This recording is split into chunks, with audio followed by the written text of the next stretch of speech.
What is going on, guys? Broken Machine here. Welcome to my Battlefield 5 settings guide. You may want to turn on your console for this one, sit back and relax. We have many options. My PC guide will be coming very shortly. However, there are many options here that apply to PC as well, so you may as well watch this guide too. My BF1 guide got loads of views, lots of people loved it, so if you're not too sure about watching this, do sit back and relax. This guide is all you need.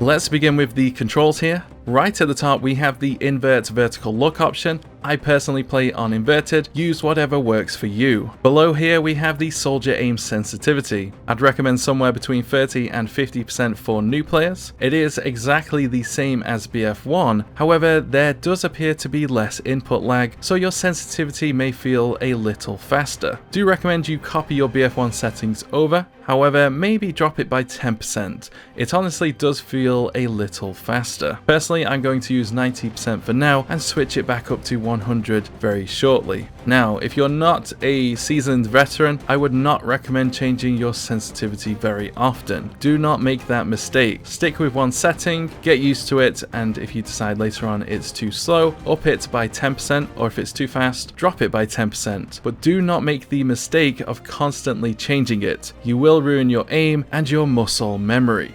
Below this option we have the soldier zoom aim sensitivity. This is your sensitivity while aiming down sight. Now on this one, if you leave it on 100%, your hip fire sensitivity and aiming down sight sensitivity will feel exactly the same. If you want it to feel like Call of Duty, drop this down to 50%, and while aiming down sight, your sensitivity will be much slower. These two following options for the sprint are personal preference, use whatever works for you. As for soldier weapon zoom and steady scope, I would recommend sticking these on hold. Next up we have the vehicle aim sensitivity. I would recommend somewhere between 50 and 80%. You don't really need to be too accurate in the vehicles, so you may as well go a little higher. Vehicle weapon zoom and invert vertical flight again are personal preference, just use what works for you. Now onto control schemes, I would recommend setting the soldier buttons to alternate. This will put crouch and slide on the right analog, so you can easily crouch and slide while in the middle of a gunfight, and it won't really affect your aim. It will also change B and circle on PS4 to melee. In Battlefield you don't really use melee that often, so you may as well stick them over here. Honestly, I've been using this setup for years, I'd highly recommend it. Now, as for vehicle driver buttons, sticks, pilots, all that good stuff, I would copy my settings here if you are a new player. There are some advanced options, but these are very easy to get used to. I would recommend playing a little bit of the single player campaign, especially the prologue here, as you can quickly jump in a plane and get used to them without wrecking your KD in multiplayer. Again, there are some advanced options, but for now, I would recommend just sticking to these. Next up on the advanced options, I would recommend sticking the stick aiming acceleration to 0%. This will mean the sticks become super responsive and there won't be any acceleration applied to them. So if you turn left or right or wherever, your aim is going to be almost instant. If there's any acceleration, there will be some kind of laggy feeling to it. Would not recommend having any on. Below this is the uniform soldier aiming option. I would highly recommend you turn this on if you want to improve your aim and muscle memory. What this essentially does is make all sensitivities and all sights feel exactly the same. So if you picked up a weapon with a scope and turned 90 degrees to the right, and then did the same with a pistol without a scope, both would feel exactly the same in terms of sensitivity. This is amazing when it comes to aim and building muscle memory, so I'd highly recommend you turn this on. Now onto vehicle aim relative controls, do recommend turning this off. It's very confusing. Basically, if you have it on and you're in a tank and you turn the turret to the rear of the vehicle and accelerate forward, your tank will actually go in reverse. Sound pretty confusing? Yeah, leave it off. For these options down here, do recommend turning both on and you'll be able to aim the turret and it won't affect the vehicle. Definitely recommend them. Now, if you did turn on uniform soldier aiming, leave all of these options down here on 100% and your sensitivity will feel the same with all different zoom scopes. Do not change them. However, right at the bottom here, you might want to turn up the tank sensitivity, the turret sensitivities, and all that good stuff. You don't really need to be too accurate with these, so you might want to turn it up just a little bit. Again, personal preference though. As for the controller tuning, do recommend turning off vibration. It does affect your aim and there's not much point in having it on. As for dead zones here, I would recommend having both sticks exactly the same values. Basically, the dead zone is how much the stick needs to be pushed to be activated. So the lower it is, the more responsive the stick is. The higher it is, the more kind of input lag you'll feel on the controller. Now, you don't want to go too low, otherwise your aim will drift all over the place. I would recommend somewhere between 10 and 20%. Try and start off with 15% and see if it works for you. Personally, I've got it on 13% and this works for me at the moment. I'll probably drop it down to 10 or 11 very shortly though. For the actual dead zone, leave this on 15% and the max input threshold on 100%. You can change these if you know what you're doing, but if you change them too much, your aim will be all over the place and it will be incredibly difficult to control. Do not recommend adjusting either of these options. Same goes for both sticks, make them exactly the same. Now, these controller trigger options at the bottom here, the dead zone, this is how much the trigger needs to be pulled to be activated, and the input threshold is how much the trigger needs to be pulled to produce max input. So basically, if you set these at the lowest values possible, as soon as you touch the aim down sight button or the trigger button, you'll instantly aim down sight or fire your weapon. Obviously, this is a massive positive, so do drop these down to the lowest values. Now, sadly, there is no options to flip your controls in here, so you can't flip the triggers with the bumpers or L1 and L2 or R1 and R2 on PS4. However, you can do it by setting up a custom control scheme. This is pretty complicated, so you'll have to make sure you get it right.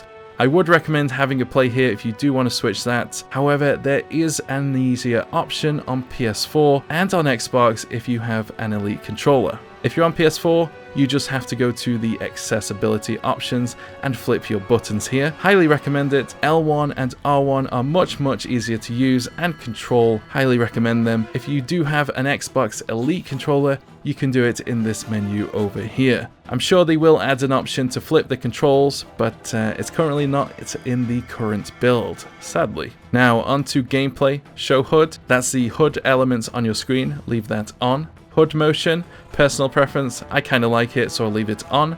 Player created content, if you don't want to see emblems, tags, platoon names, all that stuff, turn it off. Personally, I leave this on. Chat log, I leave it on when active, so it's not always in the way. Magnified chat, personal preference. Inventory, leave it on when active. Crosshair visibility, if you want to turn that down, go for it. It just adjusts the visibility of the crosshair. Pretty self-explanatory. Now for the crosshair color, I'd recommend something like a bright green, maybe an orange, maybe something like a blue. A lot of people go for a kind of pinky purple. That's quite nice. I'd also recommend trying out a default white and even black as well. I have in the past used a red, but basically you want something that stands out and works for you. Some people like something that's really subtle, others want it nice and bright. Again, personal preference, but do have a play. Do turn on the kill log if you want to see a kill feed in the top right hand corner and set the kill log filter to all. You can change the kill log weapon to icon, name or icon plus name if you wish. Personally, I leave it on icon. Score log weapon name, leave it on if you want to. There's a couple of options down here, you may want to turn it off. Personally, I kind of like the award symbol in this game, so I'll leave that on. Vehicle seat info, that shows you who's in the vehicle right at the bottom here. You may as well leave that on. Critical messages, up to you. Personally, I like it on. Below we have share usage data. I would recommend leaving this on. Basically, if there's any bugs or crashes in the game, all that good information will be sent to EA and DICE, and hopefully they can use that to fix the game. Overlay shadow strength, you may as well just leave this on default. It looks pretty good, but turn it up if you want a little bit more contrast. Now, as for hit indicators, you definitely want to copy these settings. I've got it on blue for hit, red for headshot, and green for kill. So if it pops up blue, I know I've got a standard hit. If it pops up red, I know I've done a ton of damage, so I may just need to get a body shot. No point wasting any more time going for headshots. And if it's green, I know to instantly look for another target. This drastically improves your gameplay. You can be so much faster, react so much quicker, and engage with multiple opponents much more easily. Do recommend checking out my gameplay. I use this all the time and it helps me out so much. Highly recommend you copy these settings. I'd recommend leaving damage based shape on, and the armor hit indicator color, set it to something like yellow. Now, as for the minimap here, this is all personal preference. I would recommend setting these show stationary weapons to all, so you can see all these stationary weapons on the minimap. If you want a minimap like mine, just copy my settings. All of these here are pretty self-explanatory. Now below here we have some more important options. We have opacity options for the icons. You don't want these getting in your way, so do drop them down just a little bit. I'd recommend 90 for these up here, and going a little lower for these ones down here. These are when you're aiming down sight, so obviously you don't want a flag getting in the way. You want to drop that down to a little bit. So 30% for objectives for me, 80 for friendly soldiers, 90 for enemy soldiers, and 80% for gadget icons. I'd recommend starting with these settings and go from there. Next, on the advanced tab, I'd recommend turning on soldier auto leaning and auto peek over. So if you go up to an object and aim down sight, your character will automatically lean over or peek around. Definitely recommend leaving these on. If you turn off parachute auto deploy, you can press it whenever you want. Now, context-based order giving, do recommend turning this on. Basically, if you're a squad leader, instead of bringing up the comma rows, you can just simply look at the flag icon here and tell your teammates to go to it. Pretty simple, definitely recommend it.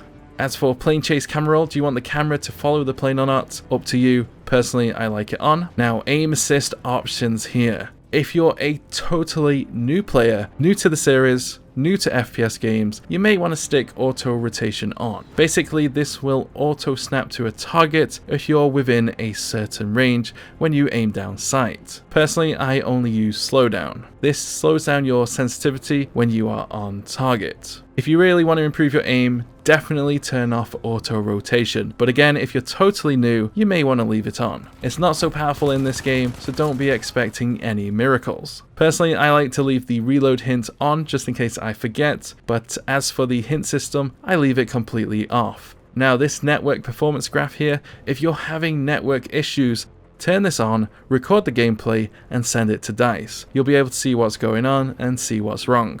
Aim lead indicator, if your ping is really high, do leave this on. It will pop up and let you know you need to compensate by leading your aim a little more than usual. Honestly, I rarely see it, so I just leave it on. As for audio, leave the master volume on 100%. I like to turn the music down, I think it's a little loud. 10 to 20 is probably good enough. For the sound preset, I would recommend setting it to 3D headphones. If you want the game to sound pretty awesome, but footsteps to be a little all over the place, do recommend setting it to war tapes.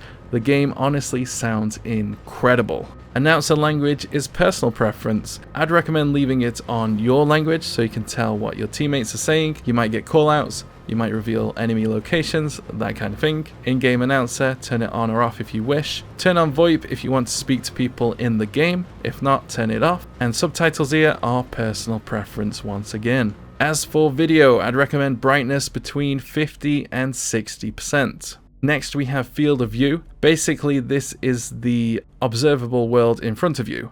A lower field of view means you see less in front of you. A wider field of view, see more. Pretty simple. You may be tempted to go all the way up, however, I would recommend something like 90 here. Or even, no, actually, you want to drop it down to 74. 74 is ideal. This will give you a horizontal FOV of 90. It's a nice sweet spot where it's not too wide and it's not too narrow. Now, if you go really low, targets will become bigger, but you lose that peripheral vision. If you go really high, you gain more peripheral vision, however your targets become smaller and much more difficult to aim at. For the vehicle third person field of view, it does what it says. You may as well go all the way up here. Now, if you turn on ADS field of view here, your FOV will be applied while aiming down sight. I'd actually recommend turning this off so you get a little extra zoom while aiming down sight. Motion blur, set this to 0%, there's no need for it to be on. ADS, depth of field effects are personal preference. Personally, I like to have these off so I can see the sight clearly. Now next, I would recommend changing the custom color settings to Tritanopia even if you're not colorblind. I'm not actually colorblind, but this setting changes the color of the HUD ever so slightly and gives it a little pop. Highly recommend you do this. These bottom options here, chromatic aberration, film grain, all of this stuff, turn it off, you don't need it on, and you may get a slight performance boost as well. There's no need for it, honestly, it's just visual stuff, no need for it to be on.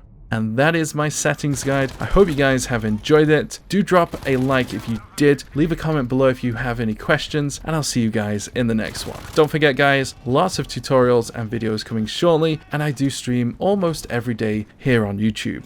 Thank you very much for watching this video guys, and I'll see you in the next one. Take it easy.